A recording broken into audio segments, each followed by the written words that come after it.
తెలంగాణలో జూలై 4న విద్యా సంస్థలు సెలవు ప్రకటించాయి. తెలంగాణలోనే కాదు, దేశవ్యాప్తంగా పలు కాలేజీలు, పాఠశాలలు నేడు సెలవు ఇచ్చాయి. గురువారం నాడు స్టూడెంట్స్ ఫెడరేషన్ ఆఫ్ ఇండియా ఇచ్చిన భారత్ బంద్ పిలుపు మధ్య హైదరాబాద్లోని పాఠశాలలు, కళాశాలలు సెలవు ప్రకటించాయి. దేశవ్యాప్తంగా విద్యార్థి సంఘాలు నీట్ యూజీ అభ్యర్థులకు మళ్లీ పరీక్ష నిర్వహించాలని ఒత్తిడి చేస్తున్నాయి.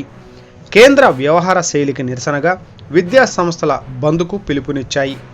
బంద్ పిలుపులో భాగంగా హైదరాబాద్లోని అనేక పాఠశాలలు, కళాశాలలు, పాఠశాలలు మూసివేస్తున్నట్లు వాట్సాప్ నోటిఫికేషన్లు, సర్క్యులర్ల ద్వారా విద్యార్థుల తల్లిదండ్రులకు తెలియజేశాయి.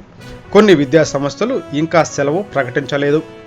మంగళవారం హైదరాబాద్లో విద్యార్థి సంఘాలు SFI, progressive democratic students union జాతీయ నాయకులు పాఠశాలలు, కళాశాలలకు బంద్కు పిలుపునిచ్చారు. ఉన్నత విద్యా సంస్థల్లో రాజకీయ ప్రమేయాన్ని నిరసిస్తూ ఎస్ఎఫ్ఐ విద్యా సంస్థల బంద్కు పిలుపునిచ్చింది. విద్యార్థులు, విద్యార్థి నాయకులపై నమోదు చేసిన అక్రమ కేసులను ఉపసంహరించుకోవాలని కోరారు. నీట్ పరీక్ష ఫలితాల్లో అవకతవకలు జరిగాయని, దానిని రద్దు చేసి మళ్లీ పరీక్ష నిర్వహించాలని డిమాండ్ చేస్తూ 24 లక్షల మంది అభ్యర్థుల భవిష్యత్తుతో చెలగాటమాడుతున్నారని ఆందోళన వ్యక్తం చేశారు.